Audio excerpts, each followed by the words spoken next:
that. We are going to come back to Arsenal in a moment. I know Sia's with us, Liverpool fan, hasn't got that much time, so was asked to go. What are you here to say, Sia? Big up everyone. What's up, guys? Sorry, man. I have a bit of a family obligation. We're having a funeral this weekend. Oh, sorry to hear that, mate. What to say about this game? What to say? First of fucking all, Andy Robertson is a fucking liability. The man has to go. Can you keep the I am swearing sorry. down a little bit for us, please? Keep the swearing down. Sorry, mate. Sorry, mate. But nah, the guy has to go. He has to go. Like, I'm gonna say this in my language because Andy Robertson ngumnqundu. Uyikaka lo muntu. Like, I don't understand how the guy can give away that red card because he gave it away. Because first of all, the events that led to the red card were his bad first touch and him making the choice to take the man down. He's a liability. Kostas Tsimikas is not any better. I'm sorry, we need a left back. And I've been saying this since last year in January. He has to go. They both have to go. They're not good enough. Otherwise, apart from that, looking at the game as a whole, it's a tough one to evaluate because the game had draw written over it because we were pretty much. It is a hard game to evaluate because what happened in that game is abnormal to a large degree. I want to ask you a couple of questions about it. What were your thoughts on Trent's defending for both the goals you conceded? Shit. Trent was shit. And this is the thing with Trent, right? Trent reverted back to his 2021 self where he's just, if I miss the cross or the crossfield ball, then that's it. My winger can just do whatever he wants. If you remember, there was this season where we were in a Champions League group with Napoli and they embarrassed us with that Fulham reject, Frank Zambo Anguissa. Trent put no effort into defending. If he's beaten, he's beaten. He just walks. And this is one of those games. Because every time that ball was pinged across the field and his winger beat him, he just jogged. That's the ugly part of Trent's game. And that's why I have the opinion that before his contract, we should prioritize Virgil van Dijk and Mo Salah. This is no disrespect to Trent Alexander-Arnold before everyone jumps on me, but it's the reality of the situation. I'm sorry. The guy, if ever he's beaten and he's not in the mood to defend, he just doesn't defend. That's how we consider those goals. But yeah, man, this was just one of those games. Like I said in the group chat, I think we're in our slump. And the fact that in this slump we've only drawn 2 games, that is a bit of a positive, but I don't want to look at it as too much of a positive because at the end of the day, being a Liverpool fan and being a fan of a team that has gone toe to toe with Man City, I know what it takes to beat Man City. And it's the little things. So we kind of have to nitpick at the end of the day. This game was not good enough. The Newcastle game was not good enough. The Girona game was not good enough. And we need NEED to dip into the market in January, get a fucking left back, get a DM to help Gravenberg out in order to win this league. Go pay Fulham for Anthony Robinson. That's what I would do if I was Liverpool. I think he's quality, and he was very good today. I like Robin. I like Robinson, Steve. I do like Robinson, but it's his work going backwards that I'm not too sure about. He did well against Mo Salah today. I'm not gonna lie, he did really well. But at this current moment in time, I think I prefer Milos Kerkez from Bournemouth. But between the two, I'm not one of those who rates who's this guy from Wolves, Ryan Aït-Nouri. Yes, that guy. I don't rate him maybe as highly as other Liverpool fans do, but I think we just need a left back. Andy Robertson is a liability. This guy, this whole season, he's been finding ways to cost his team. He's put so much effort into finding ways to cost Liverpool. I really believe he's probably an agent for Man City or Arsenal. Listen, I hear what you're saying.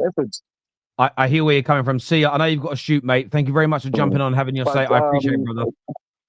Quickly, Terry. I have a question for Sam or Rag or Hussam, because they're the only other Liverpool fans on the panel. What do you guys think of Darwin Núñez, or maybe our attack as a whole? Because I believe that Darwin Núñez has to go. It's done. We gave him enough time. He has to go. Diogo Jota is not fit enough to be the spearhead for Liverpool. And besides that question, I just want to say to Igal, because he's here, respect my club, you wallad. And yeah, guys, thank you for having me on. Yeah, appreciate that. See ya. We'll get onto that conversation when we get round to the super chats and those bits there. Top man, see ya. Thank you very much indeed. Terry tired. I'm not tired. It's just there's a lot of people on. There's a lot to say. There's super chats and my audience is my football club. I will be honest with you. The audience is more important to me than the panel. No disrespect to my panel, you're amazing, but so without the audience, you lot none of this be blunt. Half you pricks wouldn't be on my panels if I didn't have a big audience. So like some of you would. You've been here when it was crap, but I'm just putting it out there. Yeah, look, not a great day from a Liverpool perspective. Sam, how did you see it today? What was your take on Liverpool's performance, the draw, the red cards, etc.? Fuck what Arsenal do, fuck what Chelsea do, fuck what City do. I'm interested in my own club, and today we just didn't perform at an acceptable level. You cannot drop points to Fulham at home, 10 men or not, I don't care. You have to find a way to win, because you have to establish a lead that is insurmountable for others in order for them to give up and basically just have no hope in winning a league title. Arsenal dropping points means nothing if you can't take advantage. You have to take advantage every time your opponents drop points. Tomorrow, if Chelsea win, they're 1 point behind us. I know we have a game in hand, but points on the board are better than a game in hand. And if City win, then they have new hope. And I do speak for all clubs on this panel. If City somehow win the league, then both our clubs are the most embarrassing clubs in the world, to be honest with you, because you can't have a team that won 1 in 10. Win a league title on your head top, despite the fact that they're in crisis right now. That would be the worst thing to ever happen. But today, the performance is just not good, man. It's just wasn't good. Andy Robertson cost us by just an idiotic decision. I don't do agendas with my own players. I want them to all succeed, but the ones that I would like to sell or would like to get rid of are simply just not good enough players, and we need to upgrade. We need to get better than them. Robertson today, by the way, when we first started in the beginning, when it was still like 0-0, when it was 11v11, we created like 2-3 chances at the start. Like this game, we would have won 100% 11v11. The attacking play that we had towards the end, even 10v11, gave us hope that we could win. And at halftime on my watch along, I predicted that we're going to win 2-1, even with 10 men, because of the stuff that we did going forward. I was like, yo, this team can come back. And I believed in my team and my players. And at the end, it's just individual errors that cost us. So for me, Arsenal dropping points today means nothing from a Liverpool perspective. It doesn't make the Liverpool result better anyway. Like, who cares if Arsenal drop points or not? You have to do your own thing. And if you want to win a league title, people in the chat can say all they want, and they can bring out their calculators, and they can go like, oh, we're this many points ahead, and blah, blah, blah, because they did that shit last season. But at the end, person who has vision and the person who sees into the future and knows who he's coming up against is the person who ends up being right.